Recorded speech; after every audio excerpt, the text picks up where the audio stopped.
معزز سامعین السلام علیکم۔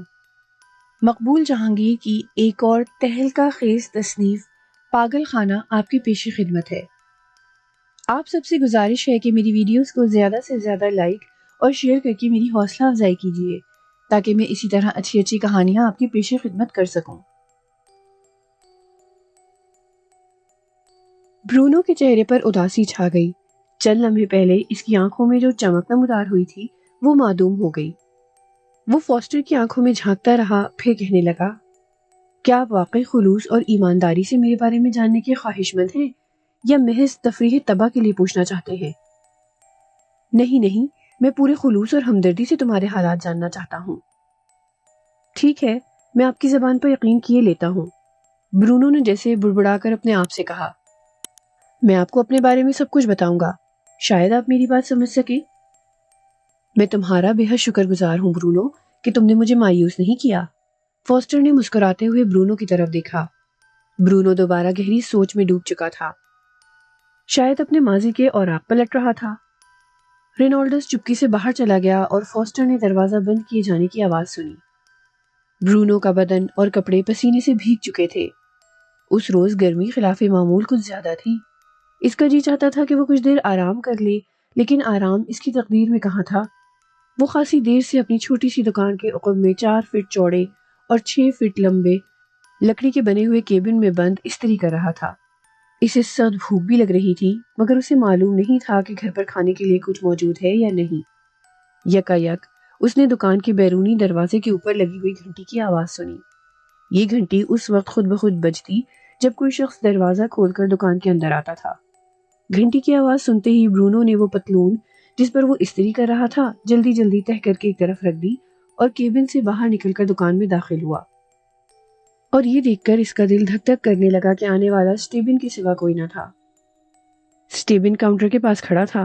اس کی عمر 50 کے لگ بھگ ہوگی، طویل قامت لیکن دبلا پتلا، ہڈیوں کا ڈھانچہ ہی کہنا چاہیے، آنکھیں بے نور اور اندر کو دھسی ہوئی، البتہ ناک غیر معمولی طور پر لمبی اور آگے سے گدھ کی چونچ کی طرح مڑی ہوئی تھی۔ ایک نظر اسے دیکھتے ہی اندازہ ہو جاتا تھا کہ وہ خاصا سنگ دل اور بے رحم آدمی ہے۔ گڈ مارننگ مسٹر سٹیبن، برونو نے مردہ آواز میں اٹک اٹک کر کہا۔ جانتے ہو آج مہینے کی پہلی تاریخ ہے؟ برونو کی عاجزانہ گڈ مارننگ کے جواب میں سٹیبن نے غرا کر کہا، اور یہ کہتے ہی اس نے کوٹ کی اندرونی جیب میں ہاتھ ڈال کر ایک چھوٹی سی نوٹ بک برآمد کی۔ اس کے اوراق الٹے پلٹے اور برونو کی طرف قہر آلود نظروں سے دیکھتے ہوئے کہنے لگا، کرایہ نکالو۔ برونو تو غریب پہلے ہی پسینے پسینے ہو رہا تھا، اس جملے نے اس کی کمر ہی توڑ دی۔ مبہوت اور خوفزدہ ہو کر وہ بری طرح ہکلانے لگا۔ مسٹر سٹیبن، ابھی تو دیکھیے نا، آج پہلی ہی تاریخ ہے، میں اس وقت بالکل خالی ہوں، گھر میں ایک ڈھیلا تک نہیں، کتنے ہی گاہکوں سے رقمیں لینی ہیں، تقاضے کر کر کے تھک گیا، کوئی نہیں دیتا، سب وعدے کر لیتے ہیں، بہرحال آپ اطمینان رکھیے، میں ایک ایک پائی چکا دوں گا۔ یہ بات تو تم نے پچھلے مہینے بھی کہی تھی، سٹیبن نے کسی درندے کی طرح دانت پیستے ہوئے کہا۔ برونو جانتا تھا کہ یہودیوں کی عادت ہے کہ جب انہیں کسی سے قرض یا رقم وصول کرنی ہو تو سب تعلقات اور خوش اخلاقی فراموش کر دیتے ہیں۔ سٹیبن بھی سود خور یہودی تھا، اور اس پر مستزاد یہ کہ شہر میں اس کی بہت بڑی جائیداد تھی، خود برونو اس کا کرایہ دار تھا۔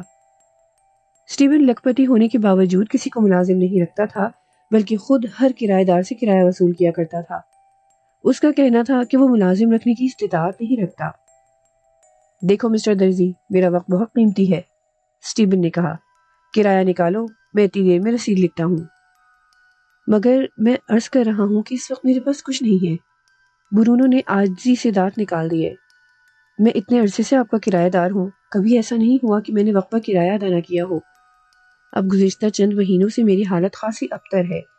شہر میں نئے نئے درزیوں کی بہت سی فیشنیبل دکانیں کھل گئی ہیں، انہوں نے میرا کام چوپٹ کر دیا ہے، جسے دیکھیے انہیں اونچی دکانوں کی طرف بھاگا جاتا ہے۔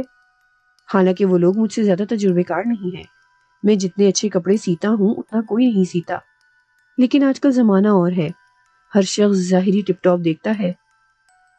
مجھے اس بکواس سے کوئی دلچسپی نہیں مسٹر برونو، سٹیبن نے آنکھیں نکال کر کہا۔ میں اس سے زیادہ رعایت کیا کروں کہ پچھلے ماہ کا کرایہ میں نے تمہارے اس وعدے پر وصول نہیں کیا تھا کہ تم اس ماہ کی 1 تاریخ کو اکٹھی رقم دے دو گے۔ اگر تمہارا دھندا چوپٹ ہو گیا ہے تو اس میں میرا کیا قصور ہے؟ یہ دکان خالی کر دو اور جہاں سینگ سمائے وہاں چلے جاؤ۔ مجھ سے زیادہ ہیرا پھیری کرنے کی ضرورت نہیں، ورنہ تم جانتے ہی ہو میں اتنا اچھا آدمی نہیں ہوں۔ برونو واقعی اچھی طرح جانتا تھا کہ اسٹیون اچھا آدمی نہیں ہے۔ بہت سے غنڈے اور بدماش بہت کم معاوضے پر اسٹیون کے لیے ہر کام کرنے پر آمادہ ہو جاتے تھے۔ کئی شریف آدمیوں کی سر بازار توہین کروا چکا تھا۔ چنانچہ برونو نے یہی مناسب سمجھا کہ اسٹیون سے بحث مباحثہ نہ کرے اور مسکین صورت بنا خاموشی سے اس کی ڈانٹ ڈپٹ سہ جائے۔ لیکن اسٹیون کو برونو کی یہ خاموشی پسند نہ آئی۔ جب اسے جواب نہ ملا تو وہ پھر غرایا۔ تم نے سنا نہیں میں نے کیا کہا ہے؟ برونو نے اپنے لبوں پر زبردستی کی مسکراہٹ پھیلاتے ہوئے کہا، میں نے سن لیا ہے مسٹر اسٹیون، مگر یقین کیجئے میرے پاس اس وقت پھوٹی کوڑی تک نہیں، ورنہ آپ کو زحمت نہ ہوتی۔ صرف چند دن کی مزید مہلت دیجئے، میں پوری کوشش کروں گا کہ آپ کا سارا کرایہ ادا کر دوں۔ اس کے علاوہ میرے ذہن میں ابھی ایک اور بات آئی ہے جسے سن کر آپ خوش ہو جائیں گے۔ اگر اجازت ہو تو عرض کروں؟ اسٹیون نے بیزار ہو کر برونو کو گھورا۔ کیا مطلب ہے تمہارا؟ کون سی ایسی بات جسے سن کر میں خوش ہو جاؤں گا؟ میں صرف اسی بات سے خوش ہو سکتا ہوں کہ تم مزید ہیل و حجت کیے بغیر کرایہ میرے حوالے کر دو۔ اوہو مسٹر اسٹیون، پہلے میری بات تو سن لیجئے۔ برونو نے اپنے لہجے کو زیادہ اہم بنانے کی کوشش کرتے ہوئے کہا، اگر آپ خوش نہ ہو جائیں تو جو چور کی سزا وہ میری۔ یقین کر لیجئے اس میں ہم دونوں کا فائدہ ہے۔ آپ بھی خوش ہو جائیں گے اور میرا بوجھ بھی کچھ ہلکا ہو جائے گا۔ میرا خیال ہے اب مجھے تمہاری وہ بات سننی ہی پڑے گی، اسٹیون نے اکتا کر کہا۔ اچھا بولو، کیا کہتے ہو؟ دیکھیے مسٹر اسٹیون، بات صرف اتنی ہے کہ میں گزشتہ کئی مہینوں سے آپ کے بدن پر یہی ایک سوٹ دیکھ رہا ہوں۔ کیا آپ کو احساس نہیں کہ یہ سوٹ کس قدر پرانا اور فرسودہ ہو چکا ہے؟ آپ جیسے امیر لوگوں کو ہمیشہ نئے اور جدید فیشن کے سوٹ سے وطن کرنے چاہیے۔ یہ کیا بکواس شروع کر دی تم نے؟ اسٹیون چلایا، پھر اپنے سوٹ پر نظر ڈالتے ہوئے بولا، یہ سوٹ فی الحال ٹھیک ٹھاک ہے اور مجھے اس سے کوئی شکایت پیدا نہیں ہوئی، مگر سوال یہ ہے کہ تمہارا اس سے کیا واسطہ ہے؟ میں سوٹ پہنوں یا ننگا پھروں، تمہیں کیا تکلیف ہے؟ ارے نہیں مسٹر اسٹیون، آپ پہلے میری پوری بات تو سن لیجئے۔ برونو گڑبڑا گیا۔ بخدا آپ خوش ہو جائیں گے۔ میرے عرض کرنے کا مقصد یہ ہے کہ میں آپ کا سوٹ نصف ریٹ پر تیار کر دوں گا۔ بس آپ اتنا کریں کہ اپنی پسند کا کپڑا مجھے دے جائیں۔ ایسا شاندار سوٹ آپ کو سی کر دوں گا کہ جو دیکھے گا اشش کرے گا، اور اس سوٹ میں آپ کی شخصیت کو 4 چاند لگ جائیں گے۔ آئیے میں ایک چیز آپ کو دکھا دوں۔ وہ دکان کے باہر لگے ہوئے شیشوں کے ایک شوکیس کی طرف گیا جس میں انسانی ڈمی سوٹ پہنے کھڑی تھی۔ ڈمی ایک خوبصورت نوجوان کی تھی جس کا قد 6 فٹ کے لگ بھگ ہوگا۔ اس کے بال سیاہ اور آنکھوں کا رنگ نیلا تھا۔ چہرے پر مونچھیں بھی بڑی نفاست سے بنائی گئی تھیں اور ہونٹوں پر دلفریب مسکراہٹ تھی۔ جو سوٹ ڈمی نوجوان کے بدن پر فٹ کیا گیا تھا وہ ٹویٹ کا تھا۔ اسٹیون نے حقارت آمیز نظروں سے پہلے اس ڈمی اور پھر برونو کو دیکھا اور کہنے لگا، معلوم ہوتا ہے کہ تم پاگل ہو چکے ہو، ادھر ادھر کے خرافات میں میرا وقت ضائع کرنا چاہتے ہو۔ مجھے ابھی 2-3 اور جگہوں پر بھی رقمیں وصول کرنے جانا ہے، اس لیے جھٹ پٹ کرایہ نکالو۔ آپ نے دیکھا مسٹر اسٹیون، اس ڈمی نے جو سوٹ پہن رکھا ہے اس کی تراش خراش کیسی اعلیٰ درجے کی ہے۔ برونو نے اسٹیون کی ناراضی نظر انداز کرتے ہوئے کہا، میں اس سے زیادہ بہتر اور عمدہ سوٹ آپ کے لیے تیار کر دوں گا، اور بالکل کم قیمت میں۔ آپ کو صرف 1 ماہ کا کرایہ چھوڑنا پڑے گا۔ اسٹیون نے نفی میں گردن ہلائی اور کچھ سخت الفاظ کہنے کا ارادہ کر ہی رہا تھا کہ برونو پہلے ہی بول پڑا، آپ کوئی سا کپڑا بھی پسند کر لیں، میں اپنا کمال دکھا سکتا ہوں، اور اگر فی الحال آپ کپڑا بھی خریدنے کے موڈ میں نہیں تو یہ مسئلہ میں حل کر دوں گا۔ میرے پاس اتفاق سے 1-2 سوٹوں کا کپڑا پڑا ہوا ہے، آپ یہ کپڑا ملاحظہ فرما لیں، جو نمونہ جی کو بھائی اس کا سوٹ سلوا لیں۔ مجھے سوٹ ووٹ تم سے نہیں سلوانا ہے، اسٹیون نے اپنا فیصلہ سنا دیا۔ مجھے کسی نئے یا پرانے سوٹ کی ضرورت ہی نہیں، اور تھوڑی دیر کے لیے فرض کر لو کہ مجھے سوٹ کی ضرورت بھی پڑے، تب بھی میں تم سے سلوانا پسند نہیں کروں گا۔ تم سے زیادہ ماہر فن درزی شہر میں پڑے ہوئے ہیں جو نہ صرف رعایتی نرخوں پر یہ سوٹ تیار کر دیں گے بلکہ مجھ سے اجرت بھی قسطوں میں لیں گے۔ بہرحال یہ بحث چھوڑو، کرایہ نکالو۔ برونو پر سکتے کا علم طاری تھا۔ وہ وقفے سے پلکیں جھپکاتا، بے بسی سے منہ کھولتا اور پھر شانے اچکا کر خاموش ہو جاتا۔ آخر اس نے اسٹیون کی شعلہ وار نگاہوں کی تاب نہ لاتے ہوئے کہنا شروع کیا، کاش آپ میری پیشکش قبول کرتے اور ایک نیا سوٹ سلوا لیتے، تاہم اس وقت میں کرایہ ادا نہیں کر سکتا، مجھے کچھ مہلت درکار ہے، اگر آپ کہیں گے تو میں اس مہلت کا سود بھی ادا کر دوں گا۔ سود کے ذکر پر اسٹیبن کی آنکھوں میں کسی قدر چمک نمودار ہوئی۔ اس نے نرم آواز میں کہا، تمہیں مزید کتنی مہلت درکار ہے اور سود کیا دو گے؟ میں 1 مہینہ مانگتا ہوں اور 1.5 گنا کرایہ ادا کر دوں گا۔ اسٹیبن نے پھر انکار میں گردن ہلائی۔ یہ مہلت زیادہ ہے اور اس کے مقابلے میں رقم کم ہے۔ رقم دگنی کر دو تو میں غور کرنے کے لیے تیار ہوں۔ دگنی رقم؟ برونو بدحواس ہو گیا۔ یہ ظلم ہے مسٹر اسٹیبن، آپ خود غور فرمائیے، جو شخص کرایہ ہی ایک مشت ادا کرنے کے قابل نہ ہو وہ دگنی رقم کا سود کہاں سے دے گا؟ میں آپ کا پرانا کرایہ دار ہوں، آپ مجھ سے رعایت کیجیے۔ ٹھیک ہے، میں تمہیں صرف 2 ہفتے کی مہلت دے سکتا ہوں، اسٹیبن نے حکم سنایا، اور تم صرف 15 دن کا زائد کرایہ ادا کر دینا۔ یہ بھی زیادہ ہے جناب، برونو گڑگڑایا، میں آپ کو صرف 1 ہفتے کا زائد کرایہ دے سکوں گا۔ تب مہلت بھی 1 ہی ہفتے کی ملے گی۔ اسٹیبن کے لہجے کی سفاکی واپس آ گئی۔ آج کیا دن ہے؟ پیر۔ میں اب ہفتے کے روز آؤں گا، صبح کے وقت۔ کہیں تم اس خوشی میں نہ رہنا کہ میں ہفتے کی شام کو آؤں گا، بس یہ آخری مہلت ہے۔ اگر تم نے رقم ادا نہ کی تو تم جانو گے۔ مگر ہفتے کی صبح تک تو 7 دن کی مہلت پوری نہیں ہوتی، برونو نے کہا۔ کیا آپ نے آج کا دن بھی اسی مہلت میں شمار کر لیا ہے؟ میں کچھ نہیں جانتا، اسٹیبن نے زور دے کر کہا۔ ہفتے کی صبح کو یاد رکھنا، میں کچھ اور نہیں سنوں گا۔ اگر ہفتے تک رقم کا انتظام تم نہ کر سکے تو بہتر ہے میرے آنے سے پہلے ہی اپنا سامان باندھ لینا۔ اگر میں اس طرح کرایہ داروں کو مہلتیں دیتا رہوں تو بس چل چکا میرا دھندا۔ ٹھیک ہے مسٹر اسٹیبن، میں پوری کوشش کروں گا کہ آپ کی رقم ادا کر دوں۔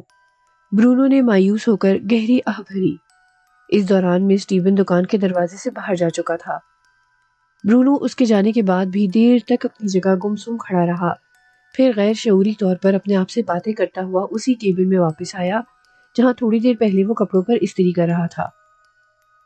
اگر میں ہفتے کی صبح تک رقم کا بندوبست نہ کر پایا تو یہ بے رحم یہودی مزید مہلت نہیں دے گا، اور عین ممکن ہے اپنے کرائے کے بدلے میں میرا یہ سامان بھی اپنے قبضے میں کر لے۔ لیکن سوال تو یہ ہے کہ اگر رقم کا بندوبست نہ ہو سکا تب میں کہاں جاؤں گا؟ کیا باہر گلی میں رہوں گا؟ میں اکیلا ہوتا تو کچھ پرواہ نہ تھی، مگر میری بیوی بھی تو ہے۔ کیا ہم میاں بیوی اس قابل ہیں کہ فٹ پاتھوں پر گزر بسر کر سکے؟ یہ سوچتے سوچتے برونو کی آنکھیں بھر آئیں اور اس کی خود کلامی لرزنے لگی۔ ہاں، یہ ہو سکتا ہے کہ میں اپنی سلائی مشین بیچ دوں۔ مشین بیچنے سے یقیناً اتنی رقم تو مل ہی جائے گی جس سے اسٹیبن کا کرایہ ادا ہو سکے، لیکن مشین بیچنے کے بعد میں کیا کروں گا؟ اس سوال کا جواب برونو کے پاس نہیں تھا۔ سلائی مشین ہی اس کے روزگار کا واحد ذریعہ تھی۔ اس سے محروم ہونے کے بعد وہ آسانی سے نئی مشین بھی نہیں خرید سکتا تھا۔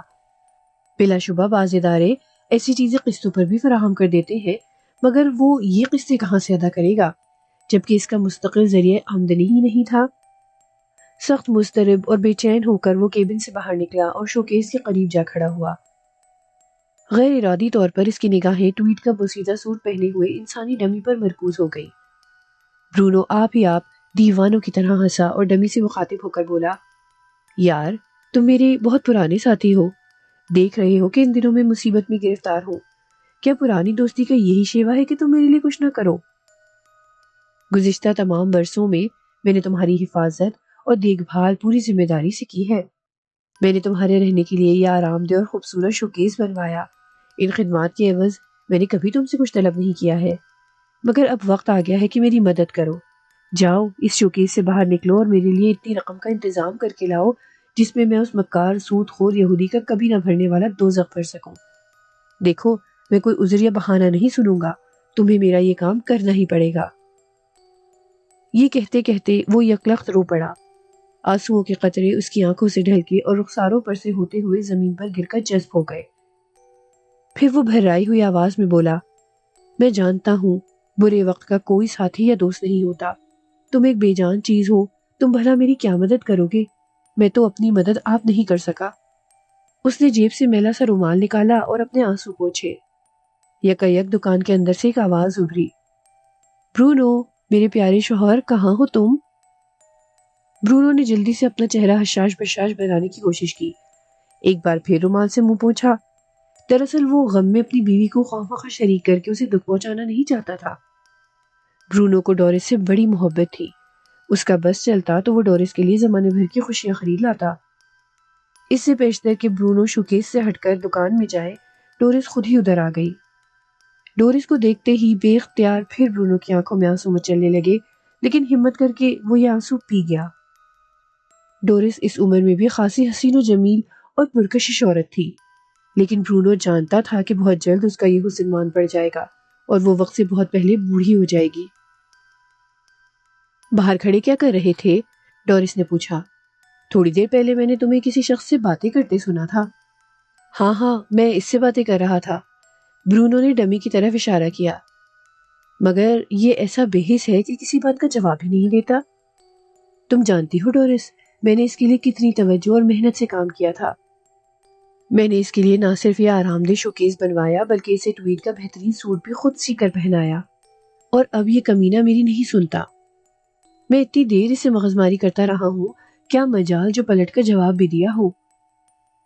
ڈورس نے تشویش انگیز نظروں سے برونو کو دیکھا اور پھر ہنس کر بولی، بھلا بے جان ڈمیاں بھی جواب دیا کرتی ہے۔ آؤ، کھانا تیار ہے۔ مجھے بالکل بھوک نہیں ہے ڈورس، تم کھا لو، برونو نے کہا۔ ڈورس کو مزید تشویش ہوئی، مسکراہٹ اس کے لبوں سے غائب ہو گئی۔ کیا بات ہے برونو، تم بے حد پریشان نظر آتے ہو، اس نے پوچھا۔ بتاؤ کیا معاملہ ہے؟ ارے کچھ نہیں، برونو نے زبردستی ہنستے ہوئے جواب دیا۔ کوئی خاص بات نہیں، ابھی تھوڑی دیر پہلے دکان کا مالک کرایہ وصول کرنے آیا تھا، ظاہر ہے میرے پاس اسے دینے کے لیے کچھ نہیں تھا، وہ ناراض ہونے لگا۔ آخر بڑی مشکل سے 1 ہفتے کی مہلت اس سے لے سکا ہوں، بلکہ صحیح تو یہ ہے کہ پورا 1 ہفتہ بھی نہیں۔ وہ سنیچر کے روز صبح آئے گا، اور اگر میں نے 1 ہفتے کے سود سمیت 2 ماہ کا کرایہ ادا نہ کیا تو پھر کیا ہوگا؟ ڈورس نے گھبرا کر کہا۔ حالانکہ ہم ہمیشہ اسے وقت پر کرایہ دیتے رہے ہیں۔ وہ سب کچھ بھول گیا ہے، برونو نے کہا۔ میں نہیں جانتا وہ ہمارے ساتھ کیا سلوک کرے گا، ہو سکتا ہے سامان اٹھا کر باہر پھینک دے، بہرحال وہ مالک ہے۔ دفعتاً دکان کے بیرونی دروازے پر لگی ہوئی گھنٹی بجی۔ برونو اور ڈورس نے چونک کر ایک دوسرے کی طرف دیکھا۔ ایک طویل القامت شخص کھلے دروازے میں کھڑا تھا۔ برونو اور ڈورس کو دیکھ کر وہ باوقار انداز میں چلتا ہوا کاؤنٹر کی جانب آیا۔ اس نے دیکھا کہ اجنبی نہایت وجیح آدمی ہے اور اس نے خاصے قیمتی کپڑے پہن رکھے ہیں۔ اس کے دائیں ہاتھ میں ایک بھاری چرمی تھیلا بھی تھا جسے اس نے آہستہ سے کاؤنٹر پر رکھ دیا۔ فرمائیے جناب، کیا حکم ہے؟ برونو نے مؤدبانہ طور پر اس کے آگے گردن خم کرتے ہوئے پوچھا۔ میں آپ کی کیا خدمت کر سکتا ہوں؟ معاف کیجیے، کیا آپ ہی اس دکان کے پروپرائٹر ہیں؟ اجنبی نے شستہ آواز میں پوچھا۔ جی میں ہی ہوں جناب والا، برونو نے انکساری کا مظاہرہ کیا۔ اجنبی نے سوالیہ نظروں سے ڈورس کو دیکھا۔ برونو اس کی نگاہوں کا مفہوم سمجھ کر جلدی سے بول پڑا۔ یہ ڈورس ہے جناب، میری بیوی، اور مجھے برونو کہتے ہیں۔ اجنبی نے ڈورس کے سامنے ہلکی سی گردن جھکائی اور مسکرایا۔ میرا نام سمتھ ہے۔ جی مسٹر سمتھ، ارشاد فرمائیے، کیسے تشریف لانا ہوا؟ برونو دل ہی دل میں خوش ہو رہا تھا کہ خدا نے اس کی سن لی اور اچھا تگڑا گاہک بھیج دیا۔ دیکھیے ابھی بتاتا ہوں۔ سمتھ نے ڈورس کی طرف معنی خیز نظروں سے دیکھ کر برونو کو دیکھا۔ برونو سمجھ گیا کہ مسٹر سمتھ کوئی ایسی بات کہنے کے خواہش مند ہے جو ڈورس کے سامنے نہیں کہی جا سکتی۔ چنانچہ اس نے ڈورس سے کہا، تم گھر چلو، کھانا لگاؤ، میں تھوڑی دیر بعد آتا ہوں۔ اور ڈورس بھی سمجھ گئی کہ برونو اسے گھر میں کیوں بھیج رہا ہے۔ اس نے گویا اپنے شوہر کی بات سنی ہی نہیں اور وہیں کھڑی رہی۔ اس مرتبہ برونو نے ذرا سختی سے کہا، ڈورس، تم نے سنا نہیں میں کیا کہہ رہا ہوں؟ بڑی سخت بھوک لگ رہی ہے، جا کر کھانا نکالو، میں چند منٹ میں آتا ہوں۔ ڈورس یہ کہتے کہتے رک گئی کہ ابھی تو تمہیں بھوک نہیں تھی اور اب یکدم سخت بھوک کیسے لگ گئی؟ برونو پر ناپسندیدگی کی نگاہیں ڈالتے ہوئے ڈورس وہاں سے دکان کے عقبی حصے میں چلی گئی۔ اس کے جانے کے بعد برونو نے اطمینان کا سانس لیا اور مسٹر سمتھ سے کہا، اب آپ بلا تکلف کہیے، کیا کام ہے؟ مسٹر سمتھ نے زبان کھولنے سے پہلے 1-2 لمحے تأمل کیا۔ غالباً اسے مناسب الفاظ نہیں مل رہے تھے۔ آخر اس نے کھنکار کر گلا صاف کرتے ہوئے کہا، مجھے معلوم ہوا تھا کہ تم ایک ماہر فن درزی ہو اور ہر قسم کا لباس گاہک کی فرمائش اور پیمائش کے مطابق سی سکتے ہو، کیا یہ بات درست ہے؟ قطعی درست ہے مسٹر سمتھ، برونو نے دونوں ہاتھ ملتے ہوئے جواب دیا۔ فرمائیے آپ کیا سلوانا چاہتے ہیں؟ صرف ایک سوٹ، مگر اس کے لیے کپڑا بھی میں خود فراہم کروں گا۔ بہت خوشی کی بات ہے جناب، اگر آپ نے ابھی کپڑا خریدا نہیں ہے تو میں چند اچھے نمونے آپ کو… نہیں نہیں، کپڑا میرے پاس ہے، میں نے خرید لیا ہے، اسمتھ نے جلدی سے کہا۔ بہت قیمتی کپڑا ہے اور دوبارہ اس کا ملنا محال ہوگا۔ بہت خوب، برونو نے کہا۔ کیا آپ کپڑا اپنے ساتھ لائے ہیں؟ مسٹر اسمتھ نے کاؤنٹر پر رکھے ہوئے اپنے سیاہ چرمی تھیلے کی طرف ہاتھ بڑھایا اور یہ دیکھ کر برونو ششدر رہ گیا کہ اسمتھ کے دائیں ہاتھ کی تیسری انگلی میں ہیرے کی بیش قیمت انگوٹھی جگمگا رہی ہے۔ اس کا مطلب یہ تھا کہ مسٹر اسمتھ بےحد دولت مند آدمی ہے۔ تھیلا کھولنے کے بعد اسمتھ نے سیاہ رنگ کا ایک انتہائی چمکدار کپڑا نکالا جس پر عجیب و غریب نقش و نگار ستاروں سے بنائے گئے تھے۔ یہ ستارے بھی جھلمل کر رہے تھے۔ برونو نے محسوس کیا کہ کپڑا واقعی عمدہ اور قیمتی ہے۔ وہ مسٹر اسمتھ کی شخصیت، اس کے لباس، انداز گفتگو، ہیرے کی انگوٹھی اور اس لاجواب کپڑے سے اس قدر مرعوب ہو چکا تھا کہ اس کے منہ سے بات نہیں نکلتی تھی۔ کیسا کپڑا ہے یہ؟ اسمتھ نے پوچھا، اور برونو نے ڈرتے ڈرتے کپڑے کو چھو کر دیکھا۔ کپڑا ریشم کی مانند ملائم اور ہموار تھا، لیکن برونو نے محسوس کیا کہ یہ ریشم کا بنا ہوا نہیں ہے بلکہ کسی نامعلوم ریشے سے تیار کیا گیا ہے۔ کپڑے میں عجیب سی برقی رو دوڑ رہی تھی۔ میں نے اس سے پہلے ایسا شاندار کپڑا نہیں دیکھا، برونو نے آہستہ سے کہا۔ اس میں تو برقی رو سی دوڑ رہی ہے۔ آہا، تم نے برقی رو محسوس کی؟ اسمتھ نے خوش ہو کر پوچھا۔ اس کی وجہ یہ ہے کہ فضا میں اس وقت خشکی ہے اور خشکی کے باعث ہی برقی رو پیدا ہو رہی ہے۔ برونو کی عقل میں یہ معمہ نہ آیا کہ فضا کی خشکی سے کپڑے کی برقی رو کا کیا تعلق ہے، تاہم اس نے جرح نہیں کی۔ وہ اپنی طرف سے ایسی کوئی بات نہیں کرنا چاہتا تھا جس سے مسٹر اسمتھ کے خفا یا ناراض ہونے کا خدشہ پیدا ہو۔ برونو کو اس گاہک سے بڑی امید تھی کہ وہ سوٹ سلوانے کا بھاری معاوضہ ادا کرے گا۔ یہ کپڑا میں نے زر کثیر خرچ کر کے خاص طور پر تیار کرایا ہے، اسمتھ نے کہا، اور اسے تراشنے اور سینے میں بھی تمہیں بے حد احتیاط سے کام لینا ہوگا۔ آپ فکر نہ کیجیے جناب، میں کوئی کوتاہی نہیں کروں گا، برونو نے کہا۔ کسی قسم کی شکایت آپ کو نہ ہوگی۔ ہاں، میں بھی یہی چاہتا ہوں، اسمتھ نے کہا۔ کپڑا اگر ایک بار خراب ہو گیا تو دوبارہ تیار کرنا مشکل ہے۔ میں سمجھتا ہوں جناب، خوب سمجھتا ہوں۔ برونو کے صبر کا پیمانہ چھلک گیا۔ اب آپ مہربانی کر کے اپنا کوٹ اتاریے تاکہ میں آپ کا ناپ لے سکوں۔ اسمتھ نے ہاتھ اوپر اٹھا کر برونو کو روکا اور کہا، میں اپنا سوٹ سلوانا نہیں چاہتا، تمہیں میرے بیٹے کے ناپ کا سوٹ سینا ہوگا۔ برونو حیرت سے اسمتھ کی صورت تکنے لگا۔ میرا خیال تھا آپ اپنا سوٹ سلوائیں گے۔ بہرحال جیسا آپ حکم دیں، میں آپ کے بیٹے کا سوٹ سی دوں گا۔ وہ کب تک اپنا ناپ دے سکیں گے اور سوٹ کب تک سل کر تیار ہو جانا چاہیے؟ وہ اپنا ناپ دینے کے لیے یہاں نہیں آ سکے گا، اسمتھ نے سنجیدگی سے کہا۔ تمہیں محض اندازے سے سوٹ سینا ہوگا۔ برونو کی حیرت اب انتہا کو پہنچ رہی تھی۔ اس نے منہ کھول کر اور آنکھیں نکال کر کہا، بغیر ناپ کے میں سوٹ کیوں کر سی سکتا ہوں جناب والا؟ اور پھر آپ فرماتے ہیں کہ کپڑا بہت قیمتی بھی ہے۔ اگر ایک بار ضائع ہو گیا تو دوسرا تیار ہونا محال ہے۔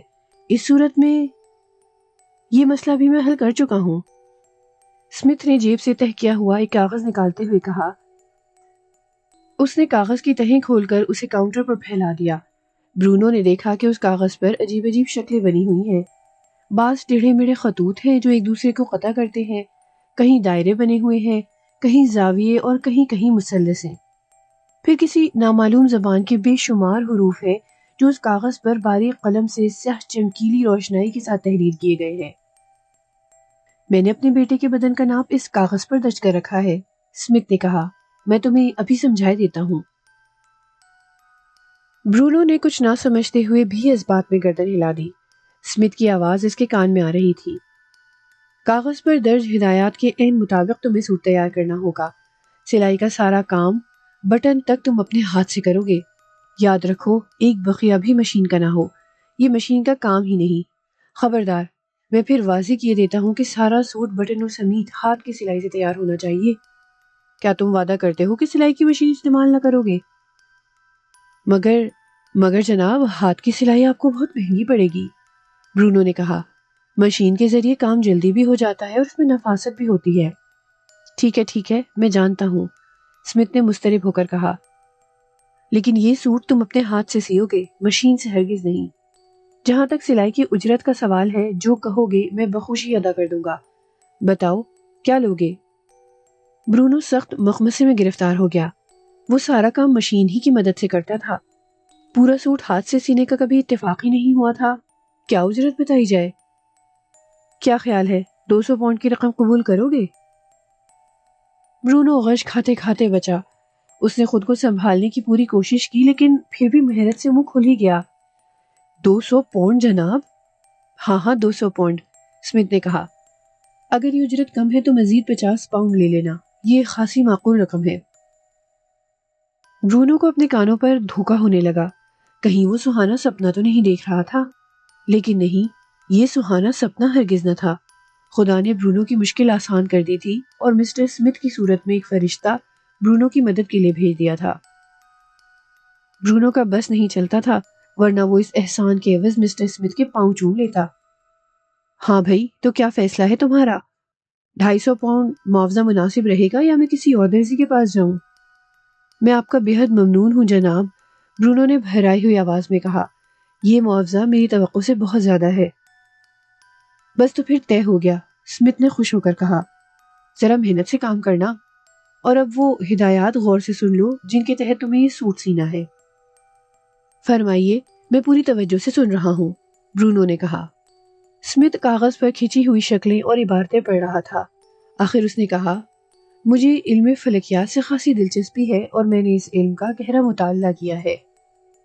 کاغذ پر بنی ہوئی یہ شکلیں اس علم کا ایک حصہ ہیں۔ تم جانتے ہی ہوگے کہ ستاروں کے اثرات انسان کی زندگی اور شخصیت پر پڑتے ہیں۔ یہ اثرات نیک بھی ہوتے ہیں اور بد بھی۔ انسان اگر یہ علم سیکھ لے تو ستاروں کے بد اثرات سے محفوظ رہ سکتا ہے۔ علاوہ ازیں بے شمار کام ایسے بھی سر انجام دے سکتا ہے جو انسانی عقل و خرد سے باہر ہے۔ شاید تم میری بات سمجھ رہے ہو؟ جی ہاں سمجھ رہا ہوں۔ برونو نے احمقانہ انداز میں گردن ہلائی، حالانکہ اس کے پلے کچھ نہیں پڑا تھا۔ بہرحال میں زیادہ تفصیل میں نہیں جاؤں گا، اسمتھ نے اسے اطمینان دلایا۔ دراصل میں اپنے بیٹے کا سوٹ بھی اسی علم کے تحت تیار کروانا چاہتا ہوں، لہٰذا ضروری ہے کہ تم ان ہدایات کو اچھی طرح ذہن نشین کر لو اور اس کام میں ذرا بھی غلطی نہ ہونے پائے، ورنہ ساری محنت اکارت جائے گی۔ میں قسم کھاتا ہوں کہ آپ کی ہدایات پر پورا عمل کروں گا، برونو نے کہا۔ اسمتھ نے وہ کاغذ برونو کے حوالے کرتے ہوئے کہا، اس کی پشت پر تمام ہدایات درج ہے، انہیں بار بار پڑھ لو اور جب کبھی بھولو تو یہ کاغذ سامنے رکھ لینا۔ اسی کاغذ میں میرا پتہ بھی لکھا ہے۔ اب یہ بتاؤ کہ سوٹ کب تک مکمل ہو جائے گا؟ برونو نے انگلی اور انگوٹھے کے ذریعے حساب لگاتے ہوئے کہا، آج پیر کا دن ہے اور اگر میں آج ہی رات سے کام شروع کر دوں تو مجھے یقین ہے کہ یہ سوٹ جمعے کی شب تک تیار ہو جائے گا۔ ان ہدایات کے تحت میں دن میں کام نہیں کر سکتا، اس لیے مجبوری ہے، ورنہ سوٹ تو جمعے سے پہلے بھی تیار ہو سکتا ہے۔ بہرکیف یہ بات میری سمجھ میں نہیں آئی کہ سوٹ کی سلائی رات ہی کو ہونی چاہیے۔ اسے سمجھنا تمہارے فرائض میں داخل نہیں، مسٹر برونو، اسمتھ نے کسی قدر برہم ہو کر کہا۔ یہ ستاروں کا حساب کتاب ہے، اب میں چلتا ہوں۔ اور ہاں، سوٹ جس دم تیار ہو جائے معمولی تاخیر کیے بغیر میرے پاس لے کر آ جانا، خواہ آدھی رات ہی کا وقت ہو، بھولنا مت۔ بہت بہتر جناب، میں ایسا ہی کروں گا، برونو نے کہا اور اسمتھ کو دروازے تک رخصت کرنے آیا۔ برونو واقعی بے حد خوش تھا کہ ایسا گاہک مدتوں بعد پھنسا جو محض ایک سوٹ کی سلائی پر 200 پاؤنڈ کی خطیر رقم دینے کا وعدہ کر گیا تھا۔ اس نے بے پایا مسرت سے ہاتھ ملتے ہوئے اپنے آپ سے کہا، امیر لوگ عموماً ایسے ہی ہوتے ہیں، خبتی۔ بھلا ستاروں کی چال ڈھال کے مطابق بھی کسی درزی نے آج تک کپڑے سیے ہوں گے؟ لیکن یہ دیوانہ ایسی حرکت کر رہا ہے، میں اپنے بیٹے کا سوٹ سلوانا چاہتا ہوں۔ بہرحال مجھے اس سے کیا غرض، میں تو کام کروں گا اور نام گھرے کر لوں گا۔ وہ اپنے خیالات اور خود کلامی میں ایسا گم تھا کہ اسے ڈورس کے دوبارہ آنے کی قطعی خبر نہ ہوئی۔ ڈورس کے آنے کی وجہ یہ تھی کہ اس نے دکان کے پچھواڑے بنے ہوئے 2 چھوٹے چھوٹے کمروں پر مشتمل مکان میں سے دکان کی گھنٹی بجنے کی آواز پھر سن لی تھی، اور اسے سمجھنے میں دیر نہ لگی کہ گاہک واپس جا چکا ہے۔ دراصل جب سے اسمتھ آیا تھا اور برونو نے ڈورس کو زبردستی کھانا نکالنے کے بہانے گھر واپس بھیجا تھا، وہ خاصی بے چین تھی۔ وہ جاننا چاہتی تھی کہ اسمتھ اور برونو میں کیا بات چیت ہوئی ہے۔ ڈورس کو دیکھتے ہی برونو دبے دبے جوش سے بولا، لو بھائی، ساری مصیبتیں دور ہو گئیں، مجھے ایک سوٹ کی سلائی کا کام مل گیا ہے۔ لیکن ڈورس پر اس خوشخبری کا کوئی اثر نہ ہوا۔ اس کا چہرہ حسب عادت سنجیدہ رہا۔ اس نے ایک ایک لفظ پر زور دیتے ہوئے اپنے شوہر سے پوچھا، برونو، یہ اجنبی شخص کون تھا؟ برونو حیرت زدہ رہ گیا۔ اسے ایسے احمقانہ سوال کی ڈورس سے توقع نہ تھی۔ آگے کیا ہوا؟ یہ جاننے کے لیے انتظار کیجیے کہانی کے اگلے حصے کا۔ اس کے ساتھ ہی ساتھ ہمیں کمنٹس میں بتائیے کہ آپ کو ہماری یہ کہانی کیسی لگی۔